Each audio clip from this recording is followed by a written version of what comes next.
예수님의 다스림을 받는 곳에는 생명과 평강이 넘칩니다. 예수님께서 내 마음을 다스릴 때 모든 어둠과 슬픈 운명이 물러가고 하나님의 나라가 이루어집니다. 예수님이 이 땅에 오심으로 우리는 이 하나님 나라를 소유하고 또 장차 영원한 하나님 나라에 들어갈 수 있게 되었습니다. 그런데 우리가 이 하나님의 나라를 소유하기 위해서는 반드시 해야 할 일이 있습니다. 이는 회개하고 복음을 믿는 것입니다. 회개란 죄를 깨닫고 그 죄를 마음으로 슬퍼하며 의지적으로 방향을 돌이키는 것을 의미합니다. 죄를 끊고 하나님을 향해서 나아가는 것입니다. 누가복음 15장에 나오는 탕자의 비유 말씀처럼 자신의 비참함이 아버지 집을 떠난 데 있음을 깨닫고 돌이켜서 아버지 집을 향하여 나아가는 것과 같습니다. 회개는 이처럼 분명한 방향 전환을 가리킵니다. 죄를 회개치 않는 영혼은 멸망합니다. 성경 곳곳에는 회개치 않는 영혼들에게 멸망이 있으리라고 경고하고 있습니다. 예수님은 하나님 나라에 들어가기 위해서는 회개할 뿐만 아니라 적극적으로 복음을 믿으라고 하셨습니다. 복음을 믿으라는 말씀은 예수님을 믿으라는 뜻입니다. 예수님께서 내 죄를 위해 십자가에 죽으시고 내 죄를 속량해 주신 것을 믿어야 합니다. 이 세상에서 가장 행복한 사람은 예수 그리스도의 통치를 받고 그 마음에 하나님의 나라가 임한 사람입니다. 예수님은 이 시간 우리에게 말씀하십니다. 때가 찼고 하나님의 나라가 가까이 왔으니 회개하고 복음을 믿으라. 그런데 어떤 사람은 그렇게 말합니다. 저는 아직 때가 아닌 것 같아요. 나중에 생각해 볼게요. 우리가 볼 때는 분명히 지금 회개하고 복음을 영접할 때인데 받아들이지를 않습니다. 자꾸 나중으로 미룹니다. 그런 사람은 나중에 크게 후회하게 될 것입니다. 사단이 어느 날 전략 회의를 하였다고 합니다. 사람들의 영혼을 지옥에 빠뜨리는 가장 좋은 비결이 무엇일까 하루 종일 논의를 하였습니다. 그래서 1등으로 뽑힌 아이디어가 바로 무엇일까요? 1등으로 뽑힌 아이디어가? 그렇죠. 내일 회개하면 되지. 내일 회개하면 되지. 우선 오늘은 즐기고 내일 회개하면 되지. 이 생각을 심는다는 것이었습니다. 그러나 이것이 바로 망하는 지름길입니다. 회개는 주님의 말씀을 듣는 그 시간 지체하지 말고 바로 해야 합니다. 16절을 보십시오. 갈릴리 해변으로 지나가시다가 시몬과 그 형제 안드레가 바다에 굼을 던지는 것을 보시니 그들은 어부라. 갈릴리 바다는 물이 맑고 여러 종류의 물고기들이 번성하여 어업이 발달하였습니다. 시몬과 그 형제 안드레는 이곳에서 물고기를 잡고 있었습니다. 그들은 고기를 많이 잡아서 돈을 많이 벌고 부자가 되고 싶었을 것입니다. 월척을 낚아서 큰 배도 사고 언덕 위에 그림 같은 집도 짓고 아이들 교육도 잘 시키고 편안한 노후도 하고 싶었을 것입니다. 당시 갈릴리는 로마의 식민지 이스라엘 나라 중에서도 가장 소외받고 못 사는 지역이었습니다. 어부라는 직업도 지극히 평범한 하층 계급이었습니다. 그들에게는 대단한 꿈도 비전도 없었습니다. 그런데 하나님의 아들, 하나님 나라의 왕 예수님이 바로 그런 자들을 찾아가셨습니다. 예수님은 그들에게 큰 소망을 두고 부르셨습니다. 17절을 다시 한번 읽어보겠습니다. 시작. 예수께서 이르시되 나를 따라오라. 내가 너희로 사람을 낚는 어부가 되게 하리라 하시니. 그러자 그들은 곧 그물을 버려두고 예수님을 따랐습니다. 그들은 지금까지 물고기 낚는 삶을 살았습니다. 그러나 이제는 사람 낚는 삶을 살게 하겠다고 하십니다.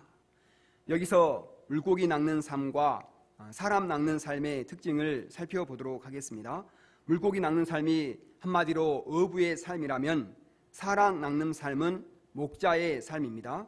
물고기 낚는 삶이 살아있는 물고기를 죽이는 삶이라면 사람 낚는 삶은 죄의 바다에 죽어가는 사람을 살리는 삶입니다. 물고기 낚는 삶이 어부의 상식과 경험을 따르는 삶이라면 사람 낚는 삶은 예수님의 말씀을 따르는 삶입니다. 어부의 삶이 궁극적으로 돈을 추구하는 삶이라면 목자의 삶은 궁극적으로 하나님의 영광을 추구하는 삶입니다.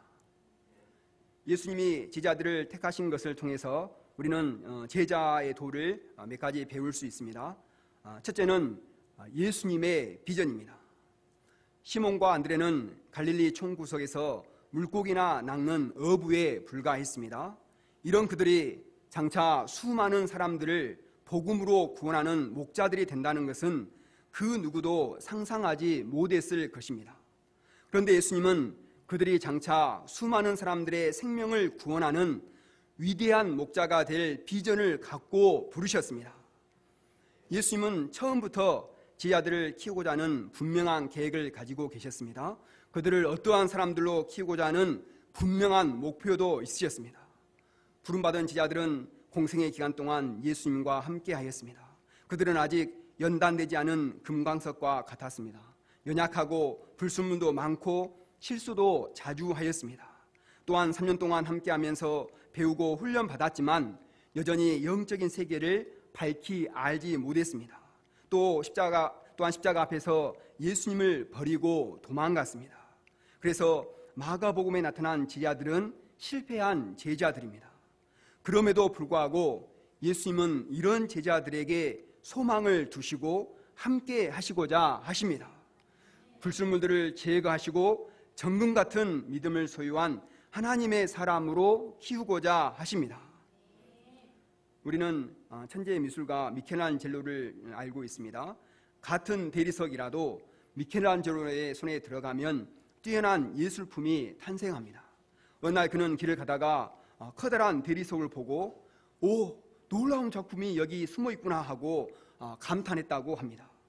옆에 있던 사람들이 볼 때는 그냥 널려있는 대리석에 불과했습니다. 그러나 미켈란젤로는 그 돌을 가져다가 쓸모없는 부분은 잘라내고 조각했습니다. 그럴 때 그 볼품없던 대리석에서 다비드상이 나오고 피에타상이 만들어졌습니다. 평범한 대리석일지라도 미켈란젤로의 손을 거치면 위대한 작품이 나왔습니다. 마찬가지로 평범한 사람일지라도 예수님을 만나면 위대한 인생으로 변화됩니다. 그러므로 예수님의 부르심에는 소망이 있습니다.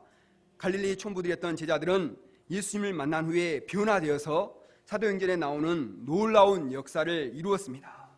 인류의 위대한 스승들이 된 것입니다. 예수님의 부르심은 이처럼 우리가 상상할 수 없는 비전을 내포하고 있습니다.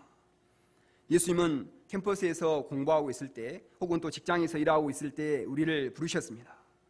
문명의 갈릴리 청년들에게 두신 예수님의 비전처럼 오늘날 우리에게 두신 비전도 위대할 줄로 믿습니다.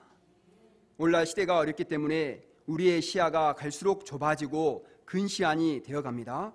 이 시간 눈을 들어 우리를 위대한 목자 인생으로 부르신 예수님의 비전을 영접할 수 있기를 기도합니다. 둘째, 삶의 방향 전환을 요구하셨습니다. 나를 따라오라. 이 말씀은 삶의 방향 전환을 요구하는 말씀입니다. 자기를 중심으로 한 삶에서 예수님을 중심으로 한 삶으로 방향을 바꾸라는 것입니다. 예수님을 따르는 삶은 예수님을 중심으로 하는 삶입니다. 예수님을 본받는 제자가 된다는 것입니다. 삶 속에서 예수님을 배우고 닮아가는 것입니다. 예수님이라면 어떻게 하셨을까 늘 생각하면서 살아가는 것입니다. 인생의 목적과 가치를 예수님께 두는 것입니다. 또한 예수님을 따르는 제자의 삶은 사람의 생명을 살리는 데 집중하며 사는 것입니다. 그들은 그동안 물고기를 잡는 데만 집중하며 살았습니다. 물고기들이 어느 길로 다니는지 어떤 먹이를 좋아하는지를 연구하였습니다. 그러나 이제는 사람에게 관심을 가져야 합니다. 사람들이 괴로워하는 문제가 무엇인지, 관심사는 무엇인지, 그들의 고통과 아픔을 공감하며 이해하는 능력도 키워야 합니다. 죄로 죽어가는 사람의 생명을 살리는 것보다 보람되고 귀한 삶은 없습니다. 의사의 직업이 고귀한 것은 그것이 사람의 생명과 직접적으로 관계되기 때문입니다. 목자의 직분은 사람의 영원한 생명과 관계되기 때문에 그 고귀함은 의사의 직업과 비교할 수 없습니다. 그런데 육신의 생명을 다루는 의사의 삶은 고귀한 줄 알기 때문에 사회적인 지위가 있고 많은 돈을 받지만, 목자의 삶은 그 참다운 가치를 인정받지 못하여 사회적인 지위도 낮고 돈도 벌지 못합니다. 만일 우리가 1대1 한 팀을 하면 이렇게 10만 원을 준다고 정부에서 지원을 해준다고 생각을 해보십시오. 그러면 누구라도 이렇게 1대1을 하려고 할 것입니다. 그러나 1대1을 하면 돈을 버는 게 아니라 돈이 나갑니다. 마음의 고생도 많이 합니다. 그러나 하나님 편에서 볼 때 이 삶만큼 보배롭고 아름답고 가치 있는 삶은 없습니다. 다니엘서 12장 3절에 보면 많은 사람을 옳은 대로 돌아오게 하는 자는 별과 같이 영원토록 빛난다고 하셨습니다. 예수님께서 재림의 때에 양들로 인해 흘린 우리의 모든 눈물을 닦아주시고 큰 상급으로 갚아주실 것을 믿습니다. 셋째는 예수님의 주권적인 부르심입니다. 나를 따라오라, 내가 너희로 사람을 낚는 어부가 되게 하리라.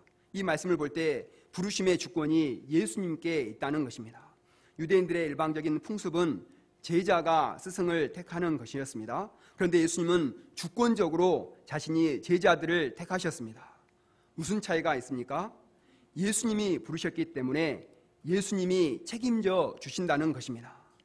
우리는 예수님을 따르면서 장래에 대한 불안감이 있습니다. 목자 생활을 하면서 염려, 근심이 많습니다. 나는 목자 친일이 아닌가 고민합니다.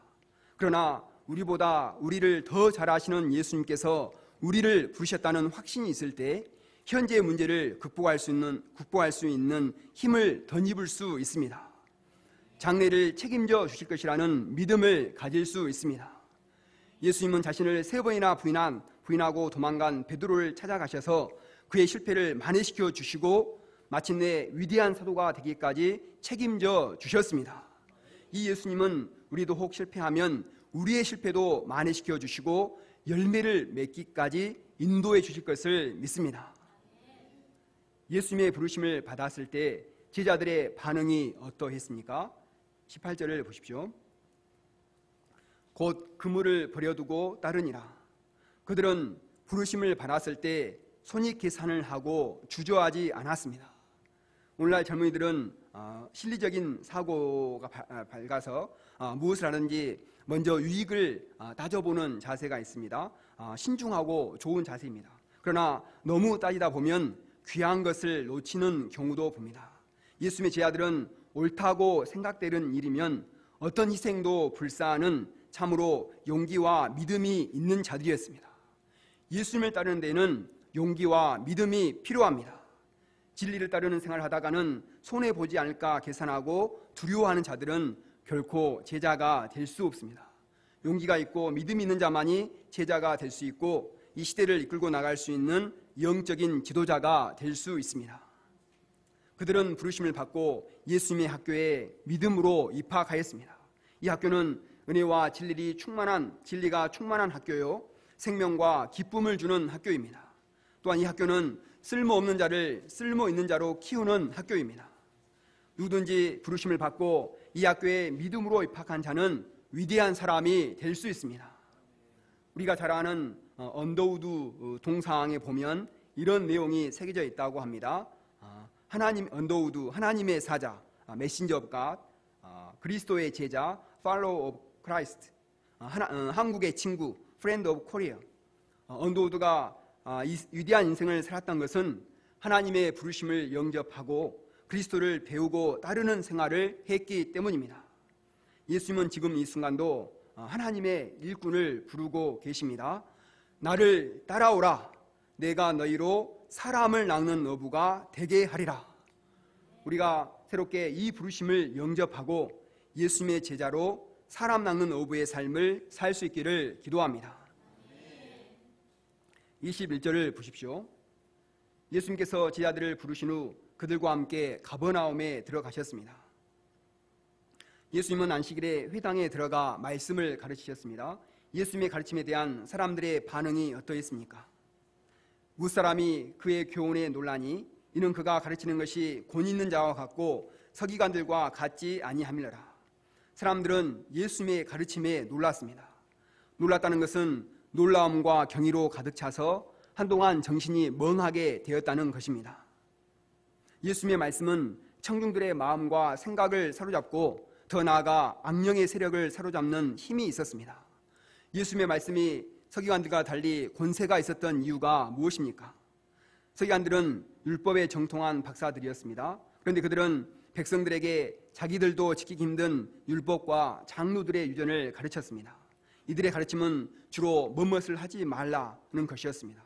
이들의 가르침은 복잡하고 까다롭고 어려웠습니다. 그러나 예수님의 가르침은 신선하고 생명력이 넘치고 재미가 있었습니다. 예수님은 무엇 사람이 알아들을 수 있을 정도로 비유를 들어 쉽게 가르쳤습니다. 무엇보다도 율법의 규례나 장로들의 유전보다 단순히 하나님의 말씀을 가르쳤습니다.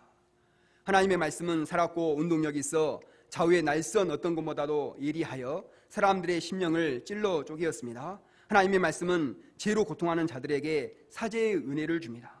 하나님의 말씀은 눌린 자에게 참 영혼의 위로와 쉼을 줍니다.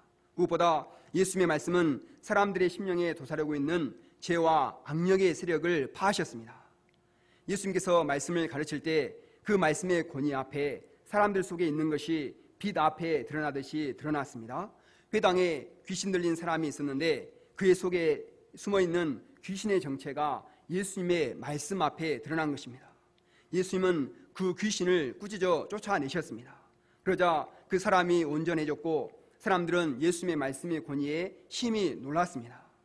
예수님의 말씀은 귀신도 굴복시키는 영적인 권능이 있었기 때문입니다.